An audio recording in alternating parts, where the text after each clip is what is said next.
Started beating me and training me when I was 6. That's why my back's so bad. That's what the doctor told me. Oh, Lord, listen.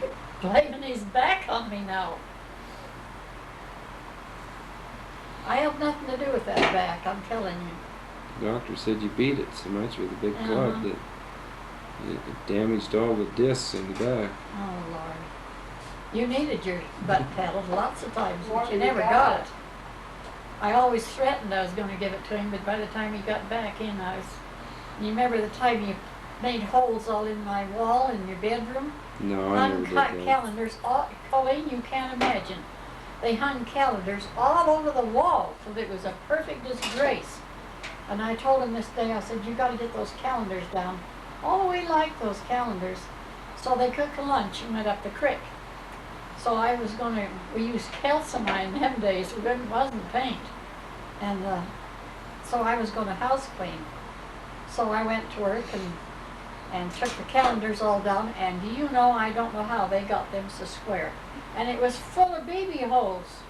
Just plastered that whole wall. Or just had to, when he come home at noon, he had to go down and get stuff for me to fill all the holes I up. wouldn't do something like that. No, you You've wouldn't. made that damn story up so you could beat me again. And all the mopboards underneath the bed was all peppered full. And I'd been bringing potatoes in from the cellar. He's getting if he's taking a picture, he's getting all this now. If he's forgot, why. And anyway, I'd bring my potatoes up from the cellar and they'd all be full of holes. And I said to Urs, I said, you know, we've got to get rid of this quackgrass out of this garden. I said, because it's even gone through the potatoes.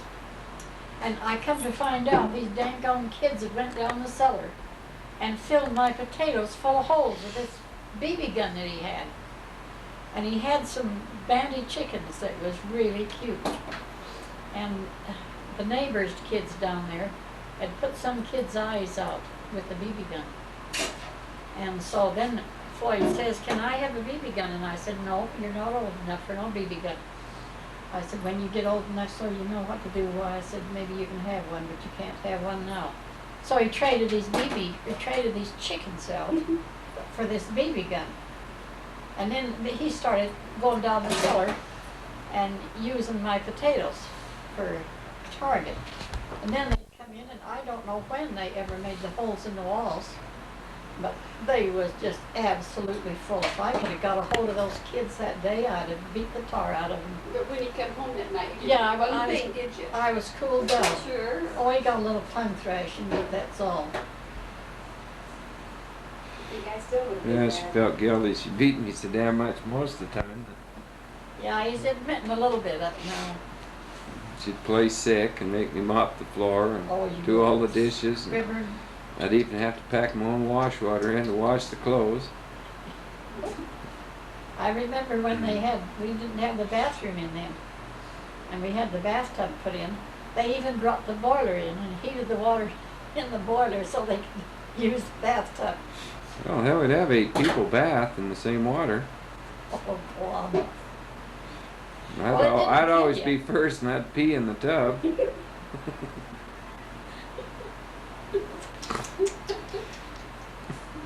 I remember one time when he got chicken pox, and he didn't have a one here, and he'd been outside playing all morning in the cold breeze.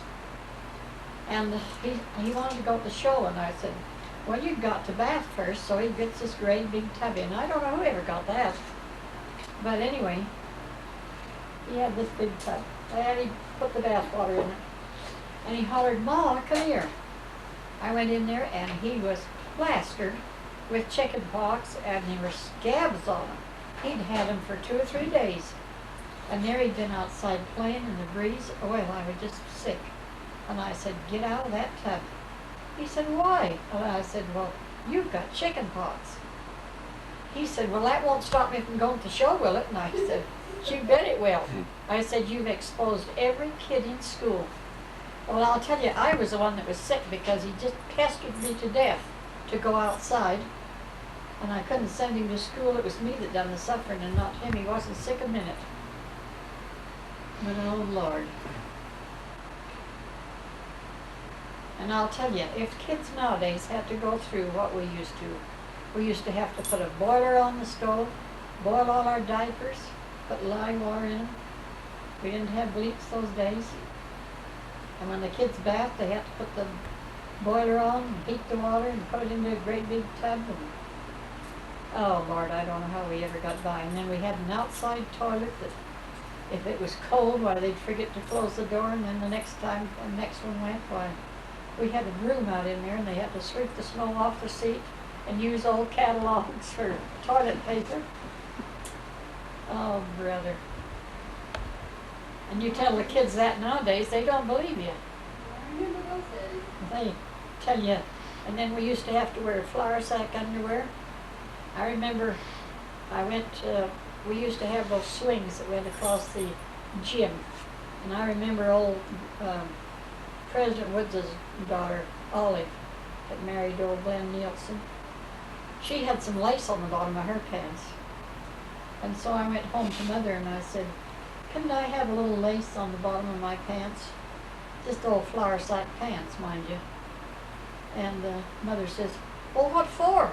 She said, people don't see them anyway. I said, no, but they'd be a lot nicer if they had a little lace on the bottom. So she finally put lace on the bottom, and then she told me, she says, now don't go showing everybody your pants just because you got lace on. I remember that so well. But I never did have any.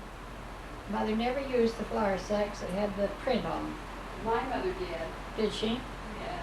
Well, we used to use them for dish towels, but She'd put them on and boil them and boil them and boil them, but it wouldn't come off. And that so, black one, yeah, and so we just keep wearing them until they wore off. well, it's just like that piece.